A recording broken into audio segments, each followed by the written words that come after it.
Mukunda jewels వారి కొత్త brand Purvi light weight లో హెవీ డిజైన్స్ ఈ నవంబర్ 1 కుక్కట్పల్లిలో గ్రాండ్ ఓపెనింగ్ వివరాలకు సంప్రదించండి. నమస్తే రమగారు. నమస్తే. మంచి సరదా కథ ఒకటి చెప్పుకుందామండి. అంత సరదాగా ఉండదేమో కానీ కొంచెం సరదాగా ఉండే కథ చెప్తాను.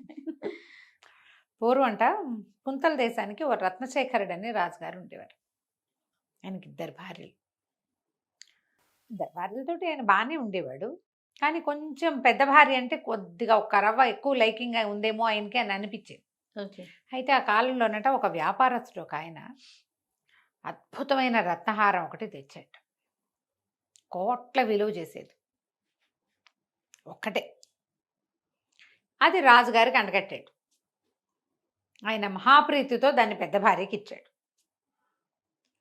చిన్న భార్య గుంచింది కానీ ఏం కుదరల. ఆ రత్నహారం ఎంత ఫేమస్ అంటే ఆ హారాన్ని అప్పటికి 5, 6, 7, 8 రాజ్యాల్లో చూపించి పట్టుకొచ్చాడు. అందరికీ తెలుసు. అలాంటిది ఈయన తన ఇద్దరు భార్యలు ఉంటే ఓ భార్యకి ఆ హారం కొనిపెట్టాడంటే ఎంత విశేషం. బాగా చెప్పుకున్నారు. సరే, కొద్ది రోజులు గడిచాక ఈ రత్నశేఖరుడికి త్రినాథుడు అని ఒక మంత్రి ఉన్నాడు. మంత్రి గారికి ఒకే ఒక్క కూతురు, మూగ పిల్ల, డఫ్ అండ్ డెంబ్. పాపం వివాహం కాల. ఆ రోజుల్లో 14కి 16కి పెళ్లి చేసేవాళ్ళు. పిల్లకి 18ో ఏడు వచ్చింది. సంబంధాలు ఎట్లా కుదురుతాయి? సహజంగా పాపం డిజేబుల్డ్ పిల్లలకి కొంచెం వెనకబడి ఉంటుంది కదా.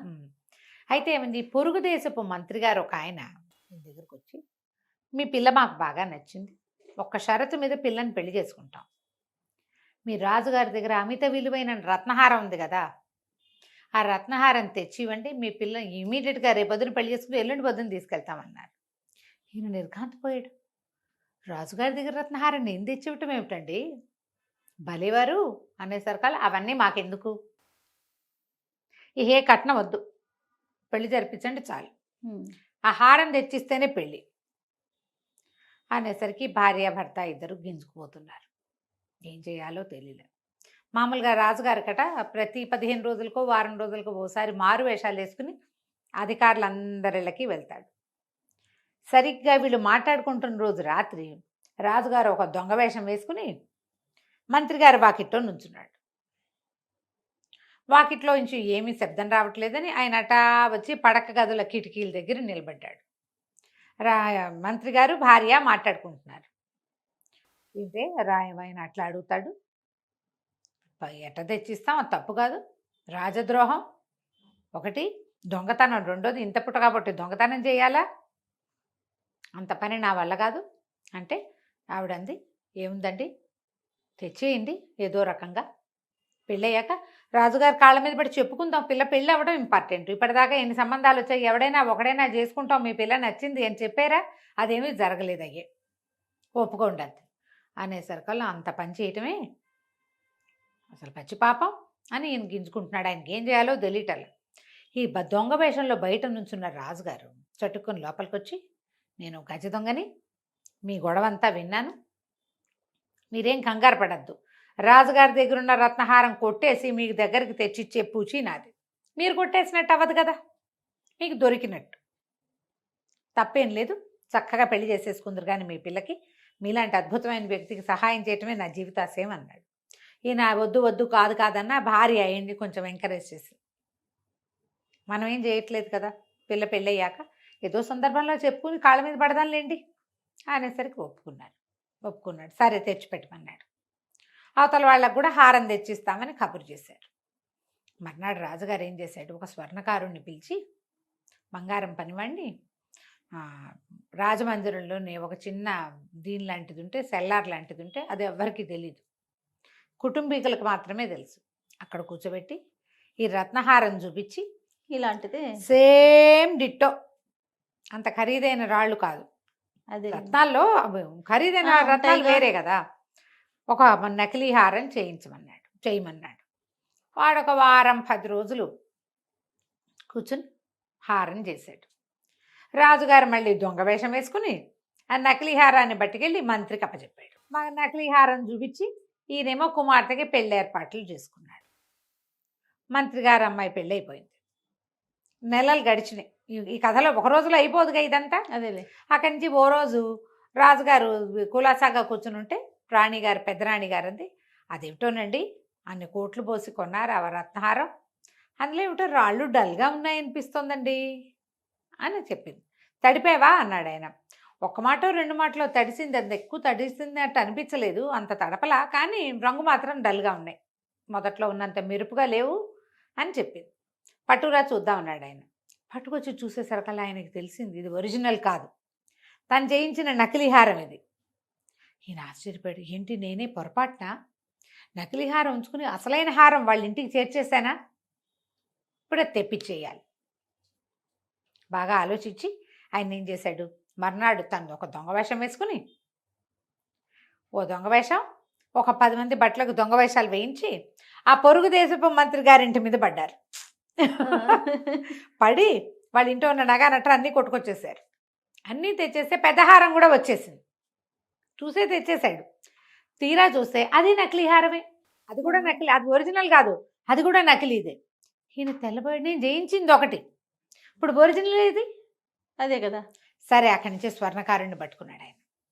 కొద్ది రోజులు ఈ లోపల ఏమైంది, మంత్రి గారు వచ్చి, అయ్యా క్షమించండి, నేనేమో ఒక దొంగవాడి మాట విని మా ఆవిడ ప్రలోభ పెడితే, అంటే మా ఆవిడ ప్రోవోక్ చేస్తే పడిపోయి పిల్ల పెళ్ళవుతుంది కదా, పిల్ల ఏమో మాటరాని పిల్ల అయిపోయింది, వాళ్ళేమో వస్తువు అడిగారు, మరి ఏమి చేయడానికి లేక ఆ దొంగవాడి తెచ్చిచ్చిన రత్నాల హారాన్ని పెళ్లి వాళ్ళకి ఇచ్చానండి, వాళ్ళ ఇంట్లో ఏమో దొంగలు పడ్డారట, హారం కూడా పోయిందిటండి, నన్ను చాలా క్షమించండి ప్రభు, మీరు ఏ శిక్ష వేసినా తీసుకుంటానన్నాడు మంత్రి గారు అమాయకుడు. రాజుగారు అన్నాడు, ఏం పర్వాలేదులే, వాళ్ళ వస్తువులన్నీ వాళ్ళకి చేరేలా నేను చూస్తాను, ఏం పర్వాలేదు, మీరు కంగారు పడకండి, నేను మాట్లాడతానులేండి అన్నాడు. ఎందుకంటే అన్నీ కొట్టుకొచ్చింది వీళ్ళే కదా. అక్కడి నుంచి స్వర్ణకారుణ్ణి పిలిచేసరికి స్వర్ణకారుణ్ణి 2 చెంపలు వాయిదీసి, చెప్పు ఏం చేసావు, ఒరిజినల్ ఏది అని అడిగాడు. అడిగేసరికల్లా స్వర్ణకారుడిని ఎత్తి బాదుకుని, బాబు నేను అప్పుడే అనుకున్నానండి ఇదేదో నా కొంప ముంచబోతోందని, చిన్నరాణి గారి దాసి ఒకటి మంజరి అనేది వచ్చి హారాలు 2 చెయ్యి అని చెప్పిందండి, చిన్నరాణికి కూడా నకిలీ హారం కావాలంది, నేను చేశాను, ఒకటి మీ చేతిలో పెట్టి ఒకటి చిన్నరాణి గారి చేతిలో పెట్టాను అనగానే రాజుగారికి ఇప్పుడు మంజరిని పట్టుకోవాలి.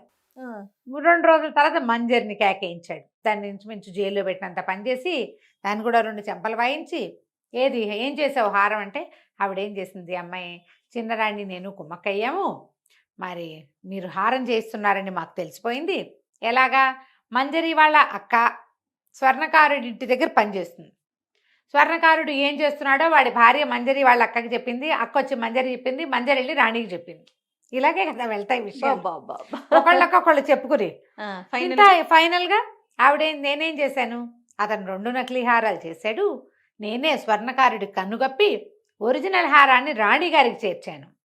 రాజుగారికి చిరాకొచ్చింది, నేనేదో ఒక పని చేయబోతు ఇదంతా పశాంపుసం అయింది ఏంటి. అక్కడి నుంచి ఏం చేశాడు,